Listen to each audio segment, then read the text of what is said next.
So our first step will be setting up our environment for learning Windows Server. We're going to be setting it up on a virtual machine. A virtual machine is a separate operating system that runs independently but side by side with your host operating system. It uses your computer's hardware, but any changes made within a virtual machine will not affect your host operating system. To do this, we're going to use a software called VMware Workstation. Now, there is a paid version of VMware Workstation, but we're going to be using the free trial in order to set this up. There are other software packages out there that allow you to do the same thing, like VirtualBox, but we're going to be using VMware Workstation. You can access VMware Workstation by going to vmware.com, Products, Workstation. We're going to select Try for Free, and I'm running Windows 64-bit, and so I'm going to hit Download. Once the download is complete, we'll open up the installer.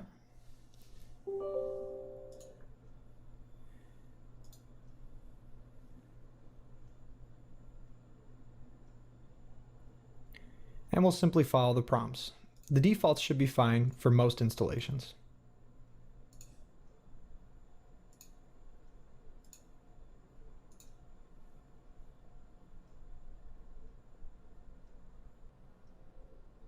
Once the installation is finished, we'll click Finish, and we'll open up VMware Workstation.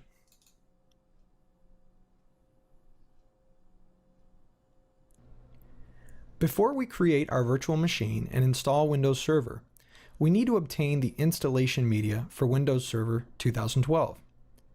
Normally, when you install Windows or Windows Server, you can use a bootable CD, DVD, or USB drive.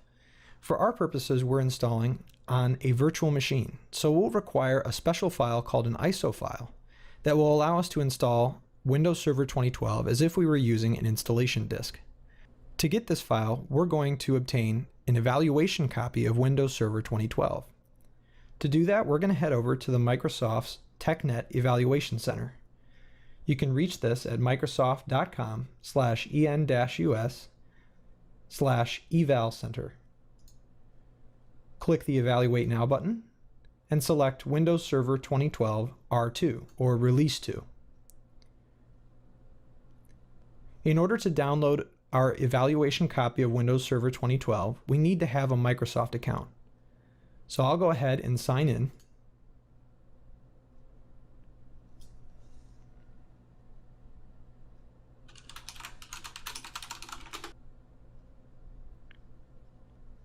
And once I've signed in with my Microsoft account, I'll select the type of file I want to download. We need an ISO file. We will hit Register and Continue.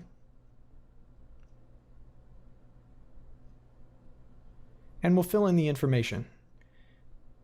Some of this information is not necessary. For instance, I can select Other for my role in my company or organization. We're just using this as an evaluation. We do not need the System Center components. And if you'd like to sign up for TechNet's communication emails, you can check the box for subscribe. We'll go ahead and click Continue. And our download will begin. This is a larger file, about 4.2 gigabytes, so it may take a little while to download. Feel free to pause the video if you're following along, and we'll pick back up as soon as the download is finished. Now that our download has completed, I've gone ahead and moved the file to my desktop. Let's open back up VMware Workstation, and we'll click Create a New Virtual Machine. We're going to use the typical configuration, and we'll select Installer Disk Image File. And we'll select our Windows Server ISO that we downloaded. We have the option of changing our virtual machine name and selecting a location for the files for the virtual machine. Now keep in mind that you'll need enough storage space to handle approximately 60 gigabytes, which is the default. Here we can change the maximum hard disk size. If you don't have enough space for the 60 gigabytes, you can turn this down, but it is recommended that you stay above 40 gigabytes. I'm going to leave it at the default. Before we start, we'll uncheck the Power On Virtual Machine after creation and click Finish. Now our virtual machine is set up and it's ready to install Windows Server. Alright, we've set up our virtual machine and we've installed our ISO into the virtual CD drive of our virtual machine, and now we're ready to power on and install Windows Server 2012. So go ahead and select your VM that you made and click Power On this virtual machine.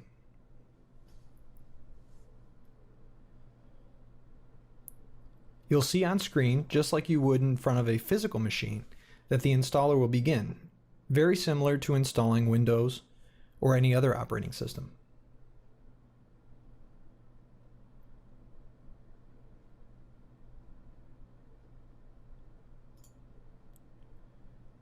We'll select our language and keyboard and then click Install Now.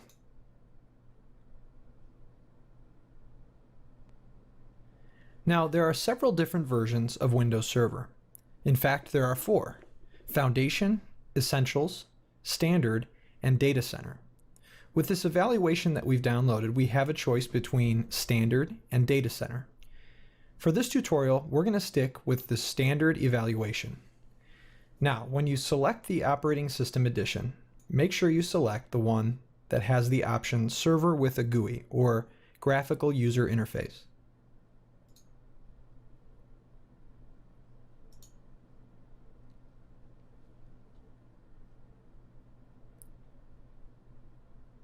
You'll be presented with the license terms for Windows Server 2012. We'll accept those and click Next. We're not doing an upgrade, obviously, so we're going to install Windows only. And you'll see that we have one virtual hard drive available to us. We'll go ahead and click Next.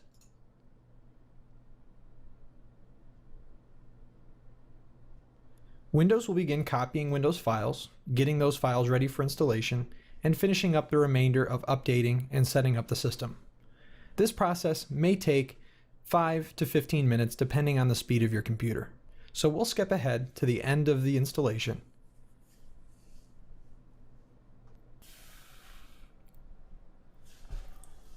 Once the installation has finished, the computer will automatically restart. If you were installing this on a physical machine, it would also restart.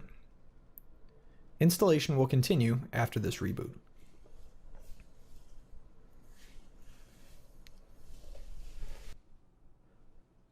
Once the computer has restarted, you'll be prompted to set up the built-in administrator account. I'll type in a password and click Finish. Now that Windows has been successfully installed and I've set up my built-in administrator account, I'll press Ctrl-Alt-Delete to sign in. In VMware Workstation, Ctrl-Alt-Delete won't work, so you'll press Ctrl-Alt-Insert. On a physical machine, you would press Ctrl-Delete. I'll type in my password that I set up for my account, and I'll be signed in. The Server Manager window will open, giving me an overview of my server. From here, we've successfully installed Windows Server onto a virtual machine, and from here we can begin to set up our environment. Now that we have a working Windows Server 2012 installation, our next step is to create a Windows domain. Well, what is a Windows domain? A Windows domain is a computer network where user accounts, computers, and resources, and the security for all those things are stored and defined on one or more servers that are called domain controllers. Users and computers on the domain are authenticated through the domain controllers, and the permissions to the resources are based on user accounts and the groups that contain user accounts.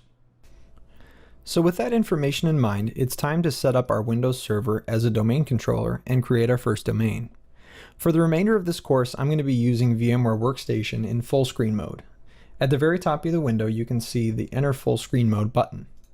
To exit full screen mode, simply move your cursor to the top and click the full screen mode button again.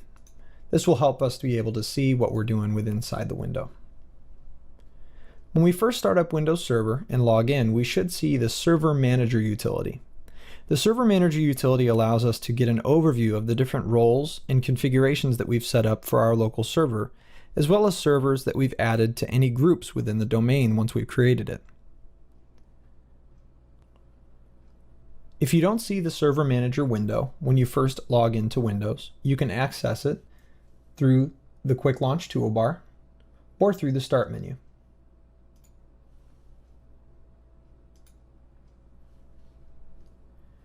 There are some preliminary steps that we need to set up in order to make our domain controller active and working properly. We can go up to Configure this local server to set some of these options. First, we need to give our server a name. In the top left-hand corner, you can see that I've already set a name for my server. If I click the name, I can change it. It'll open the System Properties menu. I can click Change, and from here I can change my server's name. Once I click OK and confirm my changes, I'll need to restart the server in order to save the change. We'll also want to make sure that Windows updates are turned on. The Windows Update settings, when you click them, will show you what your current settings are. I've already turned mine on, and it's always a good idea to keep your server up to date with the latest patches. This prevents any vulnerabilities or any bugs from occurring that would impact user experience. We'll also want to make sure that our time zone and our time are set correctly. I prefer setting up an internet time server so that Windows can sync with an external source. There are some built-in options for time servers, which you can use, or you can use one of your own if you're familiar with the protocol. I also want to make sure that my time zone is set correctly.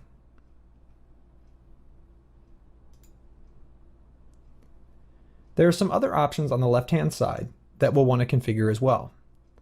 The defaults for Windows Firewall, Remote Management, and Remote Desktop will be fine for now.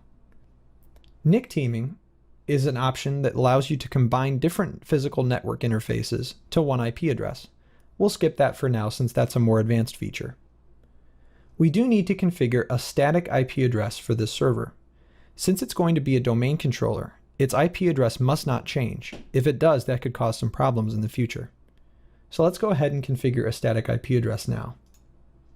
When we click our current configuration within Server Manager, we will be presented with a list of our current Ethernet adapters.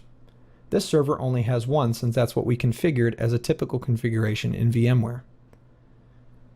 If I right-click this and click Status, and then Details, it'll show you the current IP address and IP settings that have been given by the DHCP server built into VMware.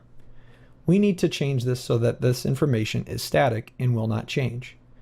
So I'm going to make a quick note of my IP address, my gateway, as well as the DNS server. Now I'll go into Properties, open up IP Protocol version 4, and instead of Obtain IP address automatically, I'll use the following IP address and enter that information I took from before.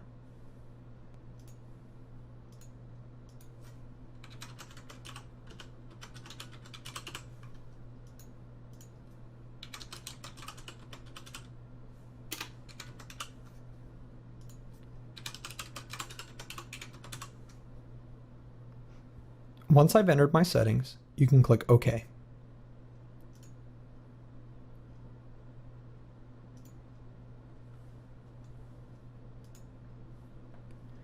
Now we've prepared our server with the basic settings that will allow it to become a domain controller. Let's go back to the dashboard on Server Manager and click Add Roles and Features to add the Active Directory Domain Services role. The Add Roles and Features wizard will appear, and we can click Next. The Active Directory and Domain Services role is a role-based and feature-based installation, so that default setting is perfect. If we have multiple servers in our pool, which right now we only have one, we can select it and install roles to different servers, but we're going to install this one locally.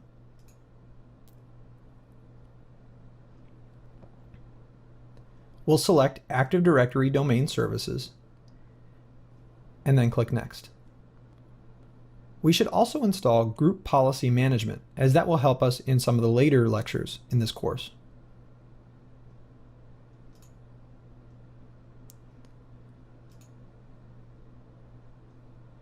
Then we'll click Install. Once the roles have been installed, we'll be prompted to perform any additional steps that are necessary in activating that role's features. In this example, we're setting up a domain controller, and we need to take advantage of the Active Directory Domain Services, so this server needs to be promoted to a domain controller. The Active Directory Domain Services Configuration Wizard will open. We'll first be prompted to select a deployment operation. You'll see three options. You can add a domain controller to an existing domain, add a new domain to an existing forest, or add a new forest. This is a new term, forest. What is it? A forest is simply a group of domains. If you remember from the beginning of this lecture, a domain is a computer network where the domain controller houses all of the user, computer, and resource information in a local directory. A forest is simply a group of domains where there are separate groups of domain controllers, and all of that information is controlled on an individual per domain basis, but all belong to the same forest. We don't have a forest yet, so we need to create a new one. We'll be prompted to enter a root domain name. Now, when you hear the word domain name, you may be thinking of something like google.com or yahoo.com. In a Windows domain context, domain name doesn't refer to an internet domain name, but rather a record that all the computers and all of the user accounts use to look up resources within the domain. I could enter something like google.com as my root domain name. However, anytime somebody within the domain tried to access something with the domain name google.com, the computer would think that that is a resource within the domain. I can't use something that's on the internet because then my users would not be able to access that internet web address. Instead, we should use a domain name that doesn't exist on the internet and isn't used anywhere else within our domain as a web resource or any other type of resource. A good practice to use is always using something that does not exist on the internet, and the best practice is to use something that ends in .local, because .local addresses cannot exist on a public domain namespace. So I'm going to use the domain name test.local.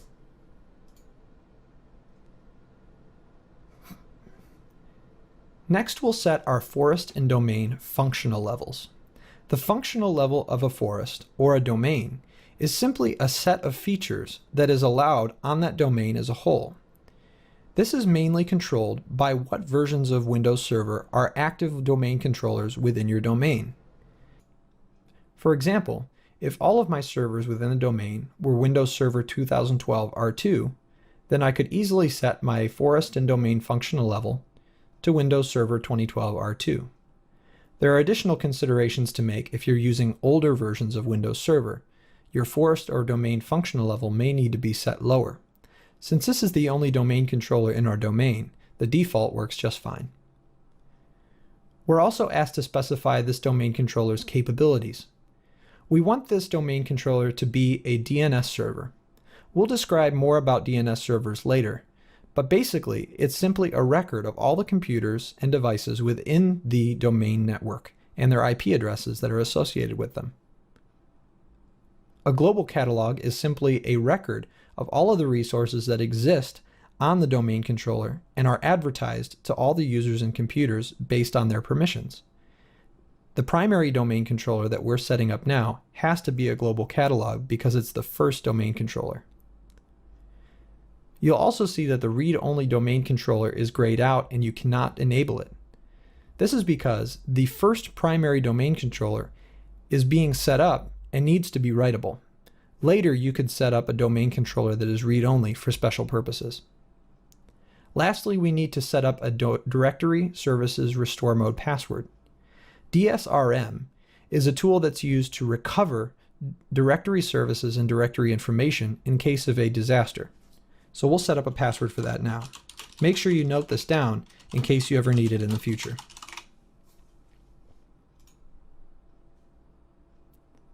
When you first set up a primary domain controller in a basic domain, you'll be warned that delegation for the DNS server cannot be created because of an authoritative parent zone not being able to be found. This is normal and it can be ignored. Next, we'll be asked to set the NetBIOS domain name.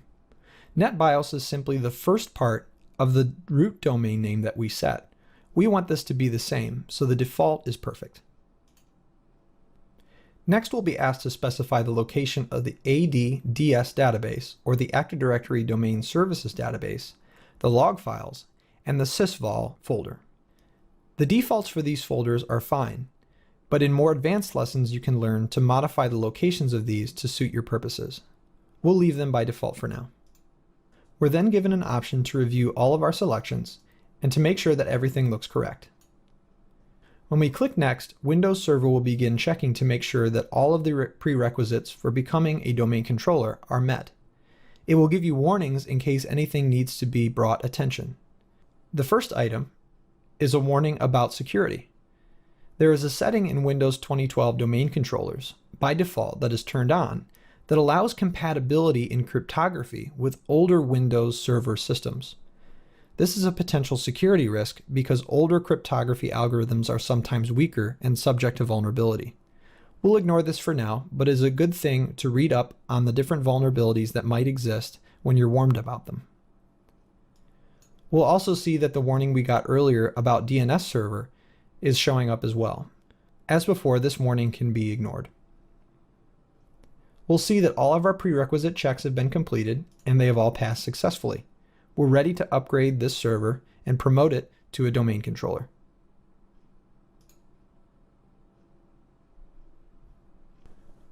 Once the server has successfully installed Active Directory Domain Services and upgraded to a domain controller, we'll be warned that we're about to be signed out and the computer will restart. Once our server has restarted, it is now a primary domain controller on the test domain. We can now log in as our administrator account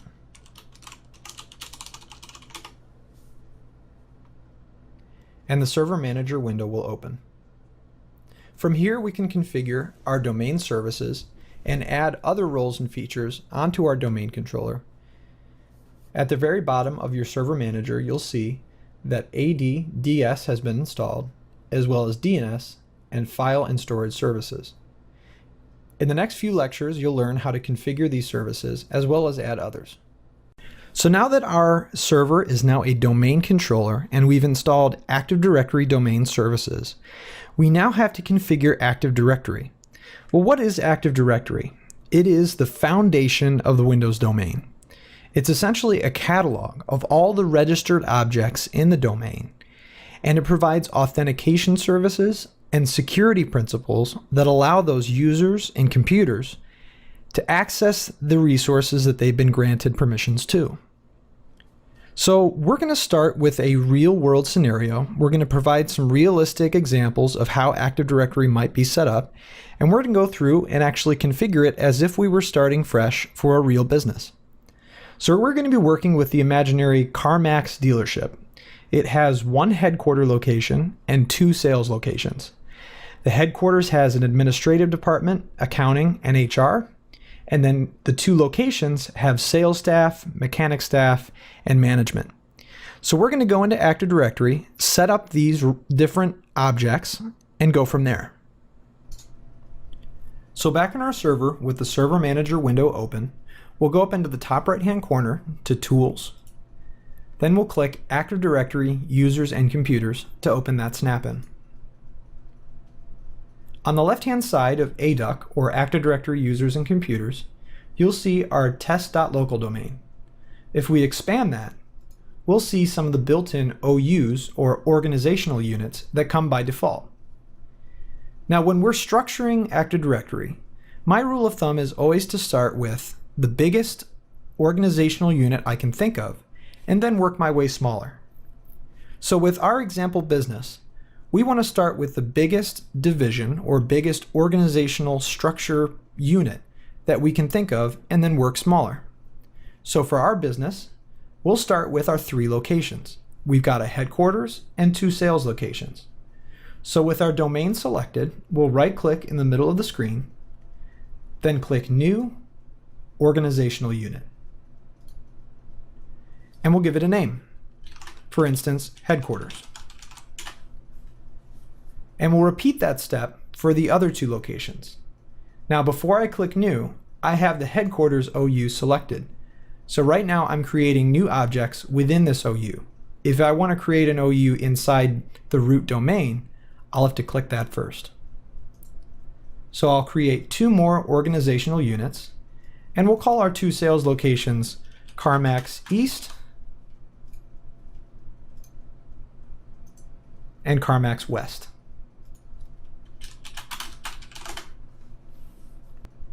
From here, following our rule, we'll go to the next largest group of objects that we're going to put into Active Directory. Personally, I like to take each OU and separate them into users and computers, since that's going to be the most common object in our Active Directory structure.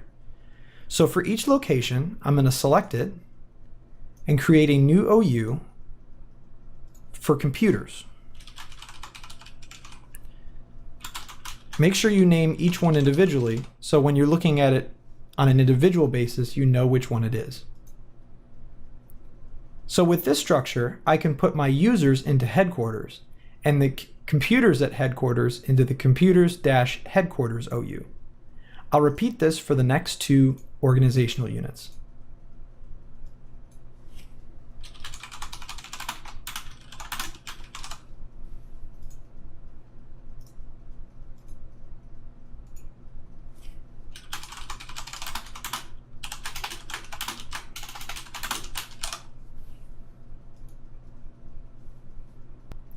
So now I have 3 OUs, our headquarters location, and our 2 sales locations, and a sub-OU for each one for the computers at that location.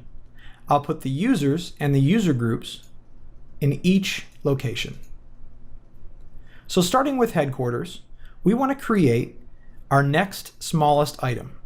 Now here's where we can set up our departments for each location. Now when we're talking about departments, or small groups of users like that, we need to consider what kind of things those people are going to need to access. When we're talking about security principles like that, whether it's accessing a file share or access to a printer, we want to base that on a user basis and a group basis. Commonly in businesses, accounting and administrative people have access to different sets of resources. So in our headquarters location, we're going to set up a user group for each of our departments. In our headquarters group selected, we'll right-click and then create a new group. New group. We'll give the group a name.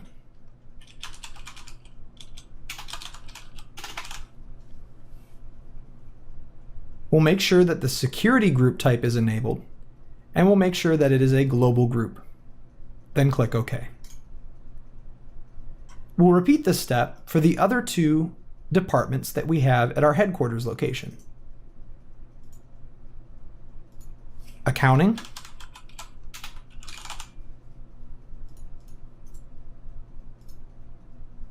and HR. So now our headquarters location has a place for computers, a place for users, and separate groups of users that correspond to the different departments at that location. Now we also need to create our departments for our sales locations. Now keep in mind, within a domain, you can't have 2 groups with the same name, even if they're in different organizational units. So it's best practice, like with our computers group that we have, or the computers OU under each location, to also append an individual or unique name to a group if it's specific to this OU. So we'll do sales at CM East. Make sure that it's a security group and a global group. And we'll repeat that for the other 2.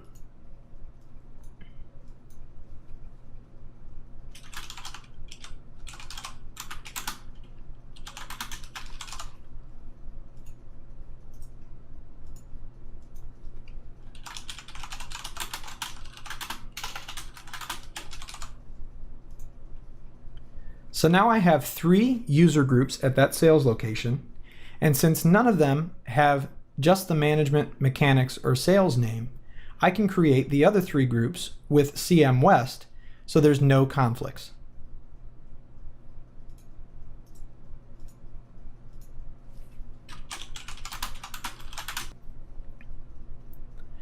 So now we have our basic Active Directory structure created. The only thing that we're missing is some users. So we'll put in some dummy users, and you can use whatever usernames that you'd like or whatever names you'd like, as long as you remember to create one user that you'll want to use when you log in under an Active Directory account. So in headquarters, I'm going to create one user, new user, give him a name, and create a username or a user logon name. It's best to always have a naming convention for both computers, users, and as we've created, OUs and groups. I like to use first initial, last name, but you can use whatever you want. We'll set a password for our user. And since we have the user must change password at next logon, when this user first logs on with the password that you've set, they'll be prompted to create a new one. Now our John Jones user that we've created is a member of the administrative department, so we need to add him to that group. We'll right-click, select Add to Group, and the Select Groups window will open. Whenever we see this window, all we're doing is we're selecting the name of the object that we want to add to. We selected John Jones and we clicked Add to Group. So right now we're looking for groups within the test.local domain that we want to add John Jones or whichever users we've selected to. So we're going to enter administrative and we're going to click Check Names. Looks like it found the group because it underlined it, and we'll click OK. The Add to Group operation is completed, and if we open our administrative group by right-clicking and hitting Properties, we can go to Members to see that John Jones has been added. The purpose of groups, of course, is to give permissions to a group of users without having to go into each individual user and modifying their permissions. If I gave the administrative group access to a resource, John Jones gets access because he is a member of administrative. Now let's practice adding one more user to a group, but this time let's do it at one of the sales locations. So remember, we're putting our users in the root OU of the location. We'll right-click, go to New, and then select New User. We'll give the user a name, and following our naming convention, we'll give him a username.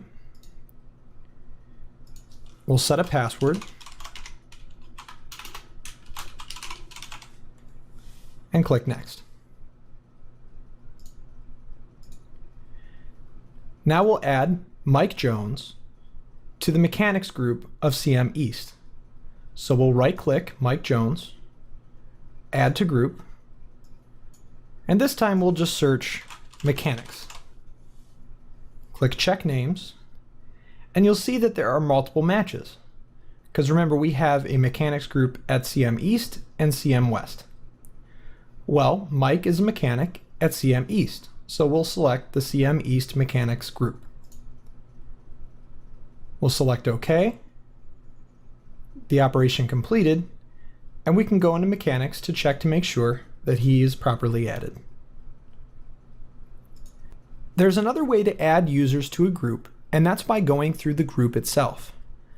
Let's say Mike Jones is also a member of the sales department. So we'll right-click the sales department, click Properties, click Members, and then click Add. This window looks familiar. Instead of searching for groups, we're searching for users in the test.local domain. Which user do we want to add? We want to add Mike Jones. Now we can search by his name or his username. I know his name, so we'll type in Mike, check names, and it looks like it found our Mike Jones. We'll click OK, and then we'll click Apply. That's the other way of adding a user to a group.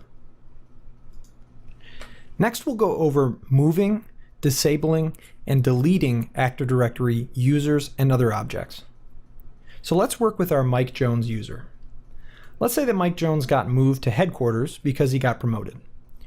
We're going to move him by right-clicking his user account, clicking Move, and then selecting the container that we want to move him to. We're going to move him to the headquarters OU. So you'll see that Mike's account is gone from the CM East OU and has been moved to the headquarters OU. Now, when we move user accounts or groups, they still retain their group membership. So if we go into Mike Jones's account, even though we've moved him to a new OU, he is still a member of Mechanics and Sales at CM East. So we need to remove him from these groups now that he is at the headquarters OU. We're going to select CM East, and we can hold down the Shift or Control key to select the two groups. We can select Remove and click Yes to remove him from those groups. With user accounts, we also have the ability to disable them. This has multiple uses in the real world, but for example, let's say Mike goes on an extended vacation. We need to disable his account for security reasons while he's away. We can right-click his account, then click Disable, and it will confirm that we've disabled the account. On the left-hand side, we can see that his account has a downward-facing arrow indicating that his account has been disabled. When an account is disabled, that user will not be able to access any resources, and if they're connected to the domain network, they will not be able to log in. We can enable Mike's account by right-clicking, then clicking Enable where the Disable button used to be.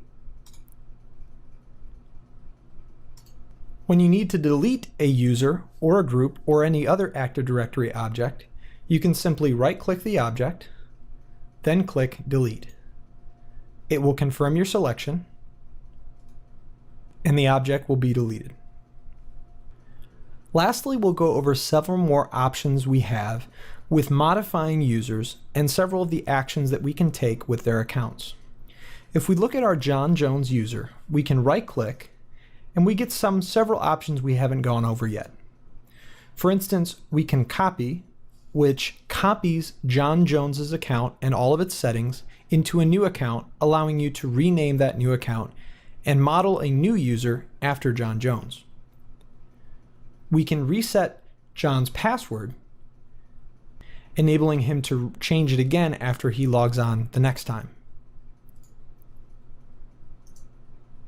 If we go into the Properties page of a user, we have several tabs where we can edit the user's information, like address, account settings, profile options, as well as a variety of other settings. The most commonly used tab in the User Account Properties page is the Account tab. Here we can change the user's username or user logon name. We can unlock or lock the account, and we can make some changes to the account options. We can also set an expiration on the user account if it's a temporary account. Here we can also set logon hours when the user is permitted to log on. In the next lecture, we'll be going over DNS. I hope to see you there. In this lecture, we're going to be going over Group Policy. Group Policy is a tool that allows you to create and deploy policies and settings for the users and computers within your domain. Now, I'm not going to be able to cover the entirety of Group Policy and all that you can do with it in this lecture, and the reason for that is because there are literally thousands of potential policies that you could push out. Instead, what we'll do is we'll use some common examples and ones that would fit within the context of our imaginary business that we're setting up.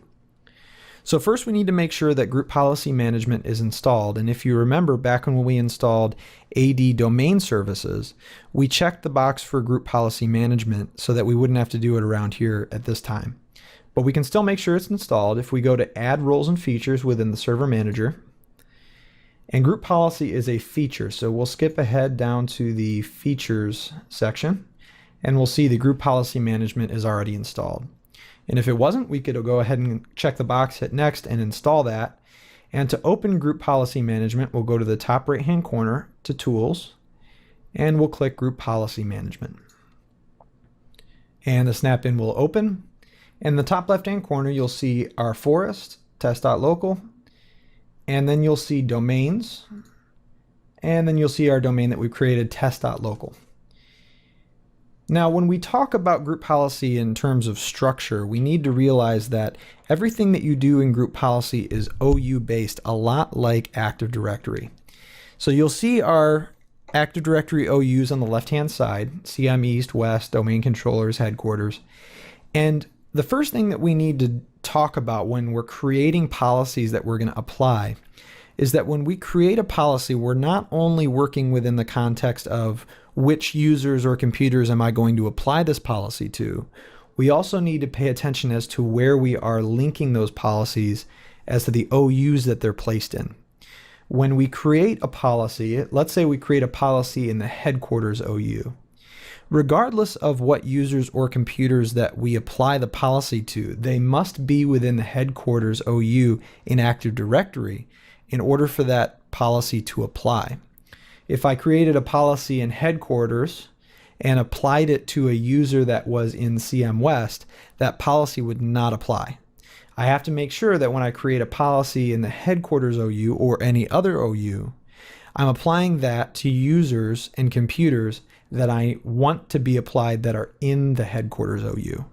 So pay attention to the structure when you're setting up domain or group policies, and always keep in mind that when you place it in an OU, you're only applying that to the users and computers that you set that exist within that OU.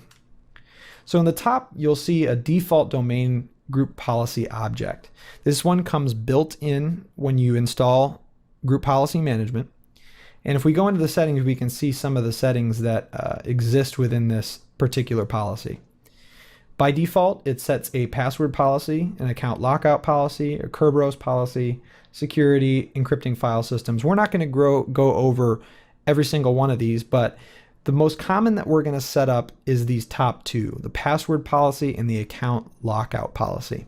The password policy, that is simply a policy that applies to the characteristics of a user's password. When do they need to reset their password? Does the password need to be a certain length or have a certain amount of complexity? How many passwords can they reuse, or can they reuse any? So that's a policy that we would set up for the entire domain in most cases. We also want to set an account lockout policy. Basically, when a person enters an incorrect password a certain number of times, they'll get locked out of their account. That is where we set that setting. So with this default domain policy, we're going to go ahead and edit this. Now, since this policy is not in an OU, it's right underneath the domain, this is what we would call a global or a global domain policy. It applies to all the OUs. If you place a group policy object within an OU, it only applies to that OU. But if we have a policy like the default one that's placed outside of all the OUs, it will apply to the entire domain. So we'll right click this and hit edit. And then the group policy management editor will open. This is where we can edit this particular group policy object. And you can see its name right here at the top. So if you ever don't know which, or if you ever forget which one you're working with, that will be the name of the policy you're working with. Now, if we step back for a moment and we look at the settings for this group policy object, you'll see that there are two sections. One is the computer configuration and one is the user configuration. And we can see that also in the group policy management editor for this particular group policy object. You'll see a section for computer and user. And the difference between the two is that there are certain policies that apply to users, certain policies that apply to computers. And as you get more familiar with group policy, you'll you'll start to remember where things are located. Certain policies would only apply to that user account, or certain policies would apply to the whole computer. And there are even some policies that you could apply to either because of the way that that policy gets applied. Now, we're not going to go into depth as to which policies are where, because that's something that would take a little while to go over. And again, there are many, many policies that we could cover. But for right now, we're primarily going to be covering computer policies. The reason for that is because they affect every user that logs onto that computer, and we're mainly setting up security policies for the users that log in. So if we just follow the hierarchy that it's got listed in here, we can go into policies under computer configuration, Windows settings, and then security settings. And looks like we're going under account policies, password policies. So there's account policy, password policy. So there it is. This is where we can change the settings that are in here, and you can see what's currently set.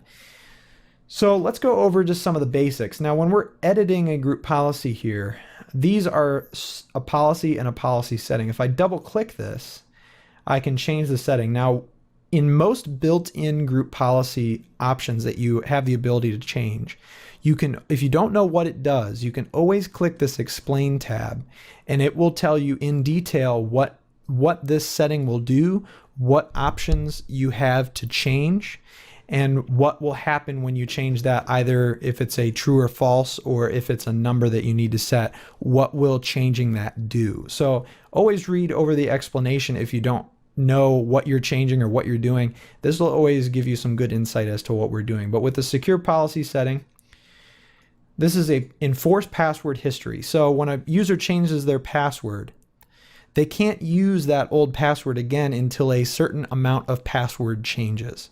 So let's set this to something like 12. So a user will need to change their password 12 times before they can reuse an old password.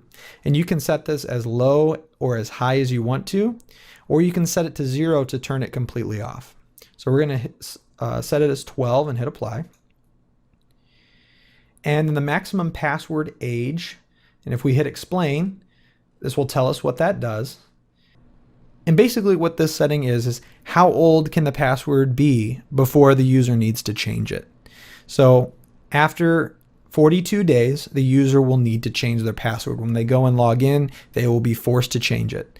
Now they will also get a warning that, hey, your password is coming up for expiration. Do you want to change it now? And that counter will reset. So let's change that to something like 3 weeks. Let's set that for 21 days. A lot of businesses do this about a month. I'll do it for 3 weeks, just as an example.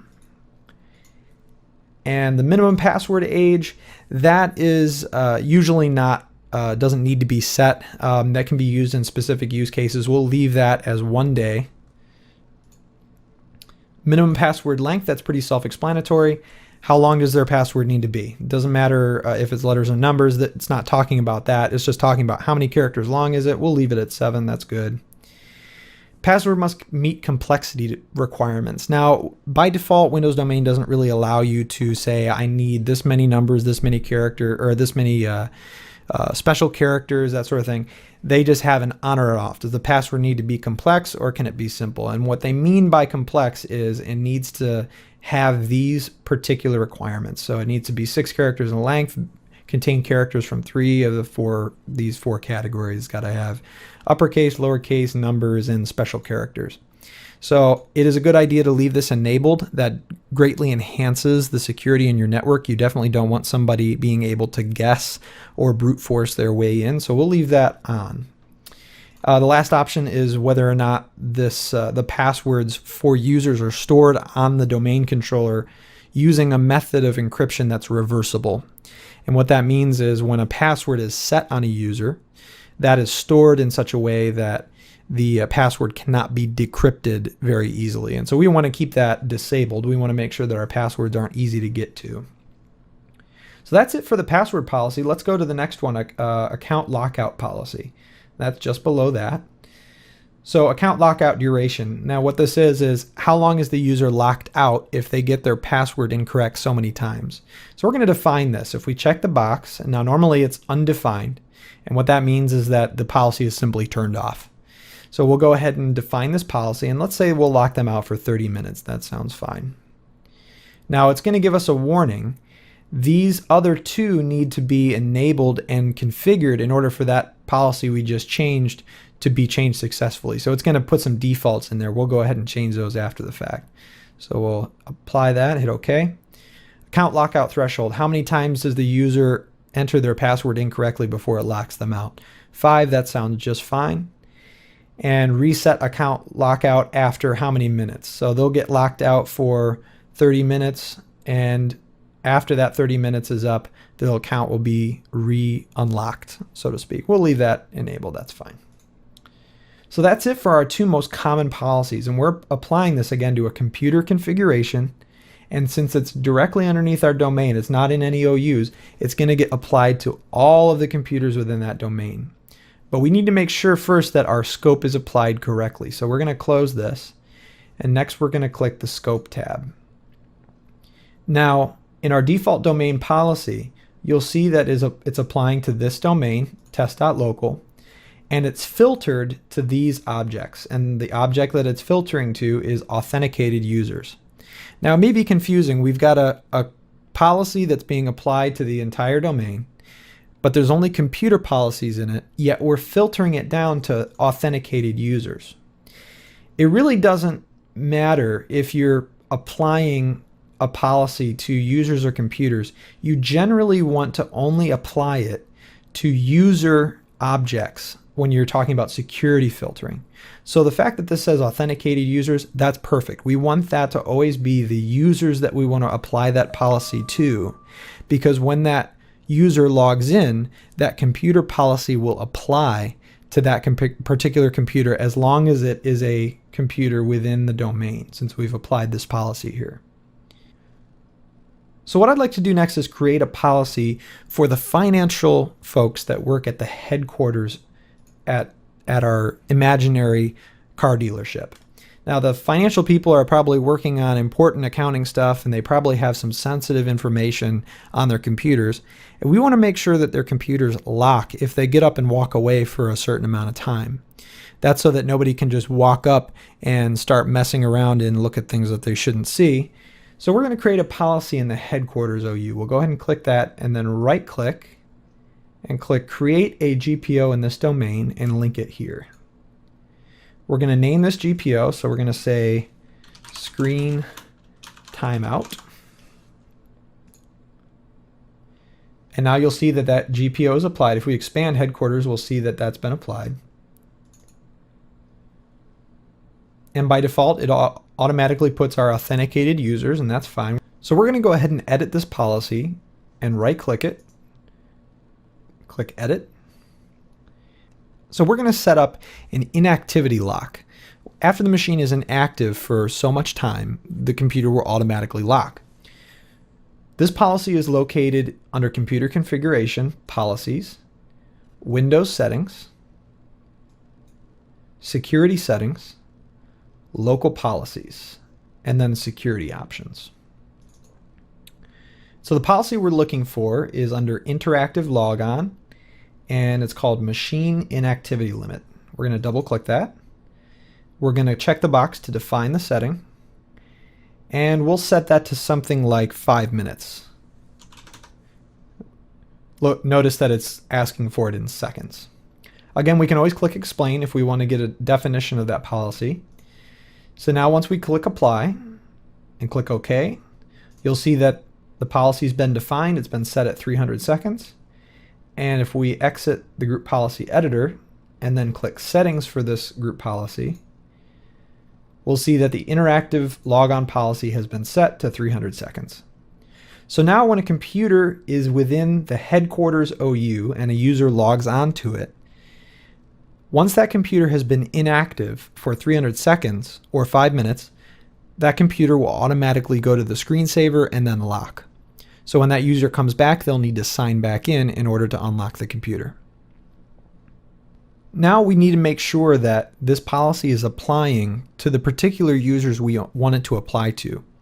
Right now we've got this group policy object, or GPO, in the headquarters OU. So we know that it's only going to apply to things that are in that headquarters OU. So we know that we've got the location right. But now we're going to go to scope, and we'll see that security filtering is set to authenticated users. And what that means is users that have been authenticated and logged onto the computer in the domain network.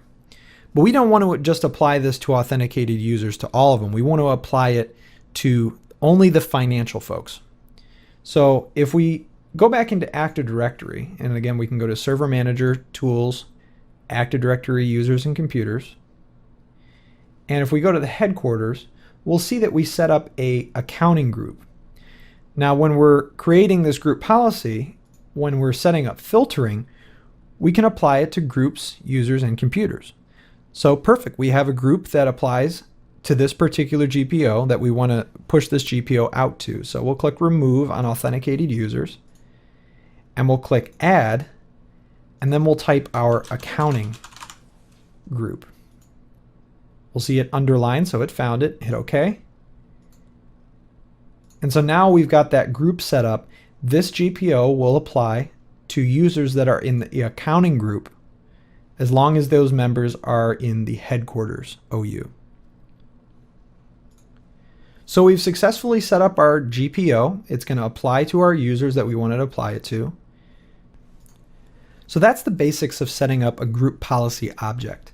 And again, when we're setting up group policy, keep in mind that there are literally thousands of policies that we could set up for computers, for users. We can set up scripts that run when the user starts the computer or logs on or logs off. There are many, many options in terms of setting up the computers in your network the way that you want through group policy. A really good resource to use is TechNet's website, and I've included a link within the lecture resources that will take you to basically a list of all of the group policies and what they do. Of course, you can always use that tool within group policy to get an explanation, but TechNet is a really good resource to look at some of the more common group policy objects and what's common practice in terms of keeping your domain secure, as well as the workstations and user accounts within your domain. Next, we're going to go over file sharing and permissions, and from there we'll move on to print services. Next, we're going to quickly go over print services, which allows you to share network printers with users and deploy them in a way where they don't need to add a printer individually onto their computer.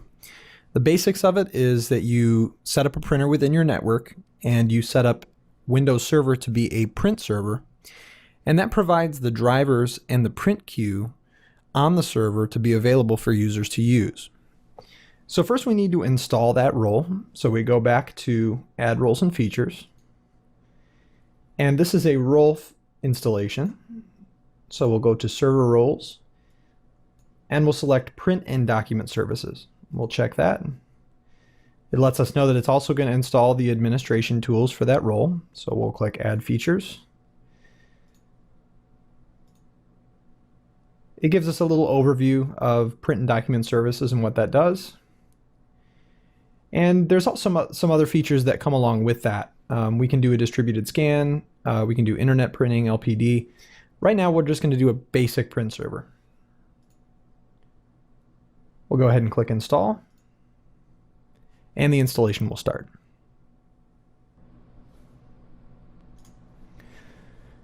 Once the installation is finished, we can click Close, and you'll see that the Print Services role has been installed. So now to access the tool for print management, we can go up to Tools and scroll down to Print Management.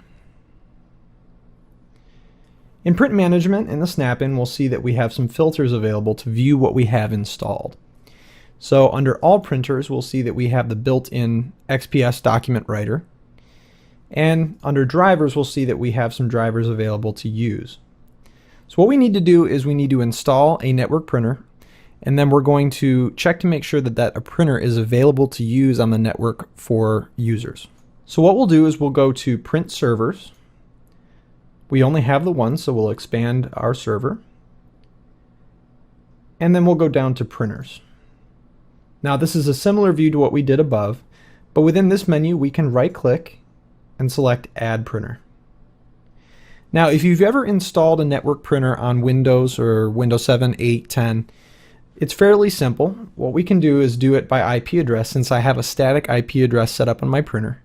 But you can also search for the network printer, use an existing port if it's a attached printer directly to the server, or we could manually create a new port. We're going to do that by the IP address since I have a static IP on my printer. So we'll type in the IP address of our printer. It's going to contact the printer and try to grab the most relevant drivers for that printer. Looks like it found the printer. And we're going to make sure that we turn on sharing. Now what that does is it makes that printer available on the network for other people to use. We'll give it a friendly name. And we probably want to fill in the location. Let's say that this printer is at the headquarters and it's at the front office. We can also add a comment that users will see if they open up the Properties tab of that printer. So we'll select Next. It'll give us a summary of our settings. And it will begin to install the printer.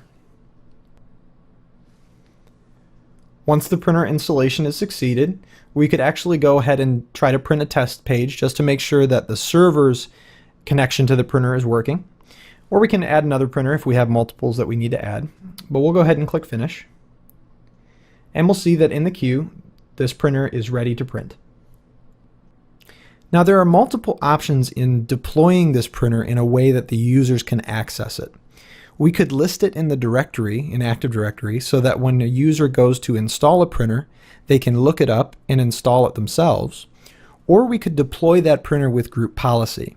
It's going to be different in every case. If you have a printer that everybody in the company uses or everybody in the building uses, it might be appropriate to use group policy so that all the people in the business have access to that printer already installed, ready for them, even new users that might not be familiar with installing a printer. If your users are fairly familiar with installing printers over the network, or you can teach them how to do that, it's a lot simpler to list it in the directory. So we're going to do both so that we get a good handle on how to do each type of deployment. So listing in the directory is quite simple. All we do is right-click the printer and select List in Directory. Now that printer is listed in the directory, and if a user wanted to install it, they would simply open up Devices and Printers on their PC, select Add a Printer, and that printer would be listed. If they can't find it, or if it's not showing up, we can select Find a Printer in the directory, and we'll see that our printer is listed, along with the location and the model. Now, if we want to deploy a printer over group policy, it's a little more complicated. We'll right-click our printer and select Deploy with Group Policy. Now, in order for us to be able to deploy a printer over group policy, we need to have a group policy object in place for that policy to reside. Now, I could go ahead and manually configure that. I could go into group policy and set up the policy and deploy the printer by manually selecting all of those things. But this wizard within Print Management allows me to create a group policy automatically without having to do it all manually. So what we'll do is we'll click Browse. And if I already had a policy that I wanted to add this printer to, I could just go ahead and select it and the wizard would take care of adding those settings. But I don't have a policy for printing yet, so I'm going to create one. I'm going to create one within the headquarters OU, and it might be practical to do it for each OU because there might be different printers at each location. So I'll double click the headquarters OU, and now within that I'm going to create a new group policy object. And I'm simply going to name that printers. So with the printers policy that we just created, we'll click OK. And we'll deploy this printer connection to the following, either per user or per machine. Do we want this printer to be available for all of the users within the headquarters, or do we want it to be available for all of the computers? Well, it really doesn't matter, because more than likely all of the computers that are in the headquarters OU are going to be used by users within that OU. You can customize that. If you have a user coming from a different OU using a computer at a different location, you might want to make it per machine. That way, when they use a computer at that OU, they automatically have the printer in that OU based on this group policy. So we can configure that independently if we want to. I'm going to do it per user because I want this printer to be available only to the people who normally work within headquarters. But I could also do per machine if I wanted. So once I have that selected, I'll click Add. And now I have the printer name, the GPO that it's going to apply to, and it's going to go per user. I'll go ahead and click OK. Printer deployment or removal operation succeeded, and I can see the details on that if I need to. And just to make sure that I've deployed it okay, I can go back into Server Manager and open up Group Policy Management under Tools. And I can go into the headquarters and select printers. And if I go under settings, I can see my printer connection there. So when that user logs in, if they belong to the HQ OU, they're going to automatically get that printer connection.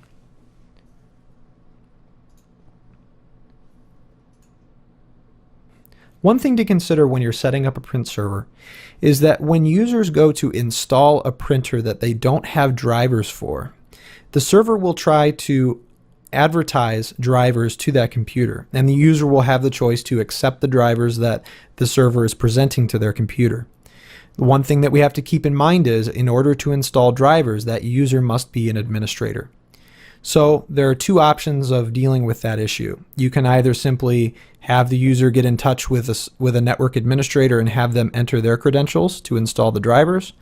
And there's also a policy in group policy that allows users to install printers on their own without administrative credentials. That's a little advanced in terms of setting that up, but you want to keep in mind that the user will need to have the rights to install drivers on their machine in order to start printing. That's it for print management. Next, we're going to go over file sharing over a Windows domain network. This last lecture will be on file and storage services. This allows you to share files on the network so that users can access them, modify them, and share them amongst each other.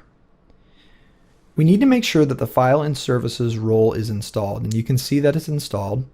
And if we didn't have it installed, we could go to Add Roles and Features, and then go to Server Roles. We would check the box for file and storage services and then install it. In order to give access to files on the server to users in our domain, we need to create a share. To do that, we won't go through tools because there is no snap-in directly related to file and storage services. Instead, we can directly click on the role, and on the left side we'll see some options that we can use to create file and storage services for our users.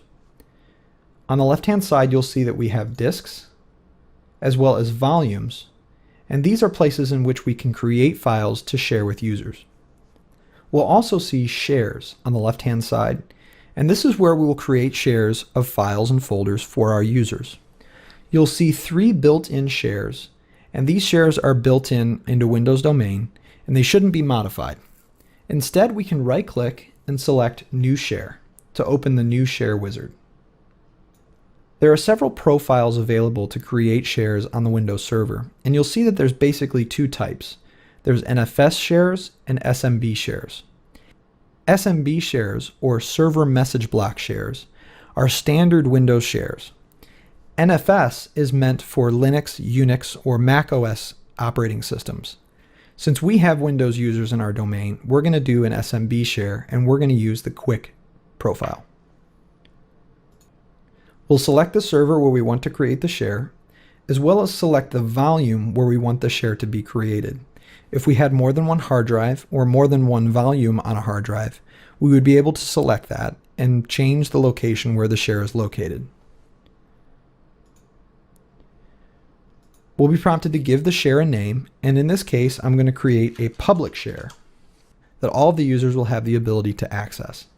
We can enter a share description that users will see if they hover over that share or access the properties page. And then we can select the local path. This is where the actual files will be stored on the server. We can change this path if we want, but we'll leave it as default for now. The remote path to share is the path that the users will enter in order to access this share. The default will work fine. In other settings, we have some more advanced settings we can configure. Access-based enumeration is probably the most important. Access-based enumeration disallows a user from seeing files or folders that they do not have access to. Most administrators typically leave this setting turned off. And the reason for that is because if a user can't see a file or folder, they may think that it doesn't exist. In most cases, it's better to let users see a file and be prompted that they don't have access to it so that they can contact an administrator to have that resolved. So we'll leave that setting turned off for now. And the other two settings here we can cover in more advanced courses. Next, we'll specify the permissions to control access, and we'll see that we have some built-in permissions already configured. The creator and owner of the file has full control, and that's me. The users have special and read and execute privileges. The administrators have full control, and the built-in system account also has full control. We're setting up a share that everyone will have full control on the share. By default, this is already set up, so we'll leave this as default. We'll then get a page that shows our selections so that we can confirm our settings, and then we'll click Create. We'll see that the share was successfully created, and in the Server Manager we'll see that our share is listed. To test this, we can open up a file browser, navigate using // our server name, and then the share name. We have access to the public share, and in here, since I have permissions as an administrator, I can add files, delete them, read them, and change permissions on those folders since I have permissions to do so.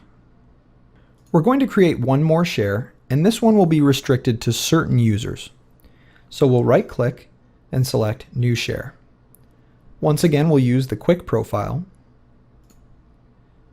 We'll use our standard server and volume. And we're going to create a share for the accounting users. The default local path and remote path are fine. We'll leave the other settings as default. Now we need to make it so that only the accounting users can have access to this particular share. In order to do that, we have to take several steps to change the default share permissions in the new share wizard. So we'll go to Customize Permissions. And in here, we'll notice that we have an option to disable inheritance. Basically what this means is that these permissions are being inherited from their parent folder. In order to set explicit permissions and give only particular groups access, we need to turn off this inheritance and create explicit permissions. So we'll click Disable Inheritance, and we'll convert the inherited permissions into explicit permissions. We're going to remove our users' permissions, and we're going to add permissions for the accounting group. We'll select a principal of accounting. The type is allow, and we'll apply it to this folder and all of the subfolders and files in the share. We're going to give our accounting group full control and select OK. Now we can see that our permissions have been changed so that only accounting and administrators have access to the share. We'll click OK, click Next, and then click Create. We'll see that our share has been successfully created, and it's now in the share list. To test it, we can open up our server name again with a // and open the accounting share. Now if we go back to our server, right-click the accounting share and click Properties, in the Security tab we'll see that the accounting group has access as well as administrators, and no other user groups are listed. So that's the basics of setting up a share on Windows Server and configuring permissions so that users can access them. So we've reached the end of the course on Windows Server 2012 Administration for Beginners. I'd like to thank you for participating, and I would love to hear your feedback on the course. If you look in the top left-hand corner of your screen, you'll see some resources that are going to be really beneficial to you as you're getting familiar with some of the things we went over. And just to recap, we've set up a Windows server from scratch. We've created a domain and set up some of the basic domain services. And in the future courses that I'll be putting out, we'll be getting into some of the more intermediate and advanced setups that you can do within a Windows domain. And so I look forward to seeing you there. Once again, please leave me feedback. I'd love to hear back from you, whether positive or negative. And take care and have a great day.